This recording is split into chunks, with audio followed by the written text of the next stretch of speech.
O cidadão quer mais, porque ele paga por alguma coisa e ele quer que aquela coisa aconteça. Quando aquilo não ocorre, ele perde de repente um evento, ele perde de repente um compromisso muito sério e ele acaba indo até o PROCON, ele vai se deslocar, vai ter um custo em cima disso aí e vai receber um valor pequeno. Você não acha que essa diminuição pode ter sido em virtude disso? Dá licença só de eu fazer uma parte? Eu acho que não é essa a razão, não. Eu acho que o problema é o descrédito na justiça. Exatamente. A demora em receber. O cidadão fala, eu vou ficar 10 anos brigando, deixa pra lá, não vou cobrar. É esse o principal motivo. Hoje você cai com o seu carro num buraco na rua, se você tem direito de acionar a prefeitura. Ninguém aciona, por quê? 5 anos. Porque fica 5, 10 anos brigando para receber. Esse fala mal do advogado? Esse o é o cliente problema. fala mal do advogado nessa situação? Porque quem sofre é o advogado, né? Fala, o advogado é o culpado advogado é sempre. crucificado sempre. O advogado é o para-choque do mundo. E o advogado sabe que ele vai ser atacado e criticado. Nós estamos preparados para receber essas críticas, porque tudo cai nas nossas costas. Só que vamos deixar bem claro, doutor, o PROCON não indeniza, ele aplica multa. Ele aplica multa. Quem indeniza é o Poder Judiciário. Infelizmente, a meu ver também, ultimamente nós temos tido teses aí que dizem respeito a uma suposta indústria de danos morais, né, de indenização. Então, alguns magistrados acabam embarcando nessas teses e afirmando, poxa vida, o que este cidadão está querendo, uma indenização milionária, na minha modesta opinião, não é, indo para a seara judiciária, as indenizações deveriam ser milionárias sim, para servir de exemplo. Hoje elas são miseráveis. Para que não Hoje as voltem a ocorrer. indenizações por danos morais, por danos, desde que material sim, porque você faz uma prova e você então recebe o dano material desde que você faça a prova. Mas os danos morais, eles são muito baixos.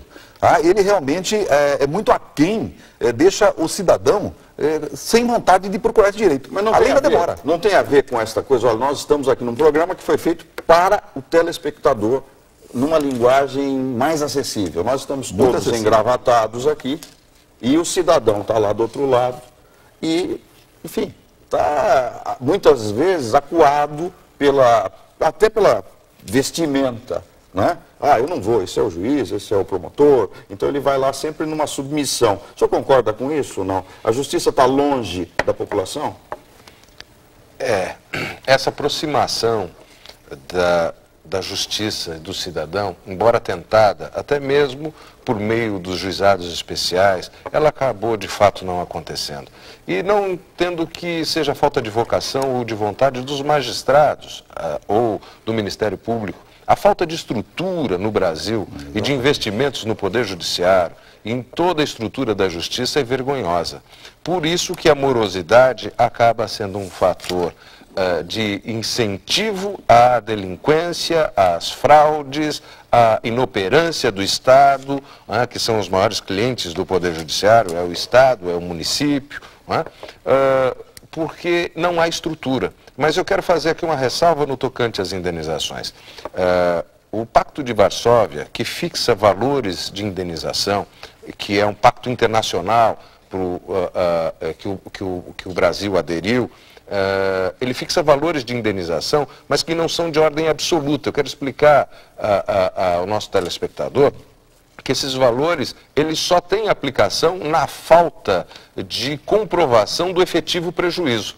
Havendo a comprovação do efetivo prejuízo sofrido, não se aplica a tarifação do Pacto Internacional. E mais do que isso, eu acho que cabe a nós, e essa discussão aqui travada, que poucas vezes... Então ela é baixa, é isso que ela é baixa. Indenização para terceiro mundo. A tarifada é baixa. Mas significa... Qual é o máximo da indenização? Mas significa dizer que se o seu prejuízo efetivamente comprovado for maior do que o valor da tarifação, é esse valor que você tem direito a receber. Agora, a senhora sempre advogou para pessoas que não têm condições financeiras. Para pobre, vamos ser bem claro, pessoas sem recursos.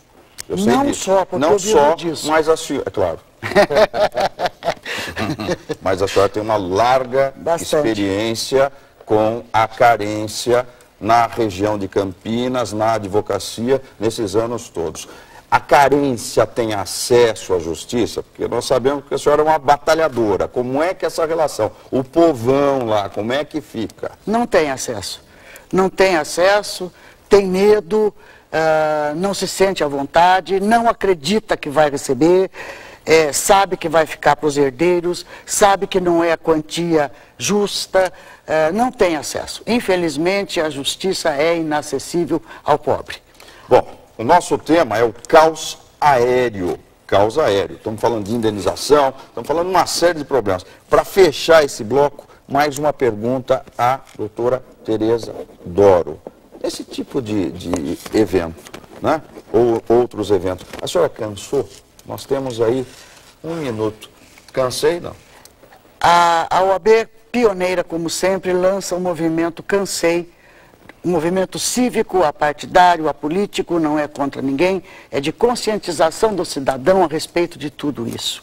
É uma forma de despertar na pessoa a cidadania, a indignação pelo caos instalado no país em todos os setores. Nós não podemos aceitar mais como sendo normal as coisas anormais que acontecem. Nós temos que nos insurgir contra o medo de parar no semáforo, contra crianças na rua, contra a corrupção, impunidade, CPIs que não dão em nada, enfim, tudo isso é objeto desse movimento Cansei, lançado pela OAB. Depois eu vou fazer uma provocação. É cansei, não é sonhei, né? Cansei e vou sonhar. Muito bem. Cidadania no ar.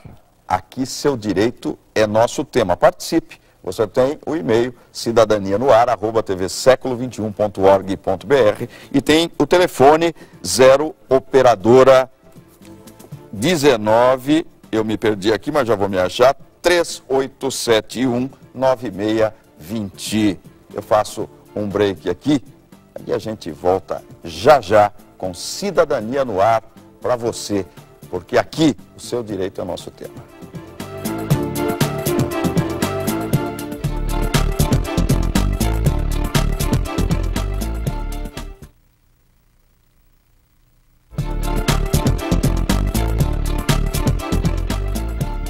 Muito bem, amigos, de volta para você com Cidadania no Ar. Aqui, seu direito é nosso tema. Envie seu questionamento para cidadanianoar@tvseculo21.org.br ou pelo telefone 0 operadora 19 3871 9620. Estamos discutindo um tema importante, a crise aérea brasileira, e a indenização é um dos temas. Eu falava aqui sobre as comissões da OAB e o doutor Janete está falando do Pacto de Varsóvia, que o doutor Aderbal disse no bloco anterior. Como é que é isso? O senhor está discordando do que ele disse, não disse? Que pacto é esse? O nosso povo sabe o que é esse pacto? Não, é que, na verdade, as companhias aéreas, para efeito de indenizações, elas levam em conta esse pacto internacional, um tratado internacional que prevê indenizações... Não, tudo bem, isso ele disse, mas o senhor falava do bem lá. Em caso de não ter como comprovar o valor do dano. Tem um laptop que Agora, esta orientação vale também para transporte rodoviário. Se eu tenho uma mala que é extraviada e naquela bagagem havia bens de valor, não é? Se eu tiver como comprovar o seu conteúdo, a jurisprudência brasileira já tem definido, não é? Que prevalece não o pacto de Varsóvia, mas sim o valor real que eu conseguir comprovar. O que o doutor Aderbal expôs foi que, na impossibilidade de comprovar, vai ser utilizado esse pacto de Varsóvia, que utiliza uma tabela com valores muito baixos. É uma tabela. Tabela funciona. É uma tabela.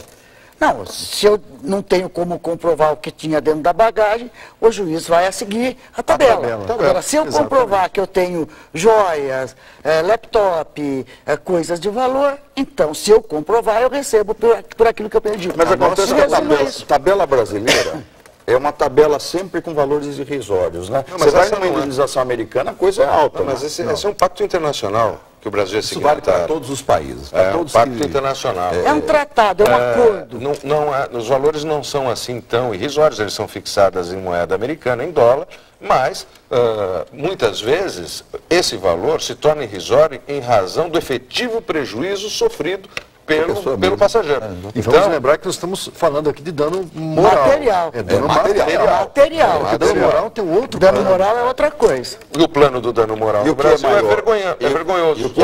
O dano moral teria que ser efetivamente muito maior. Muito Maior. Porque aí você depende do que você sofreu. O dano moral é dor. O dano moral no Brasil é manco. o judiciário brasileiro tem aplicado o dano moral de forma manca. Qual é o máximo de dano moral? Varia. Hoje,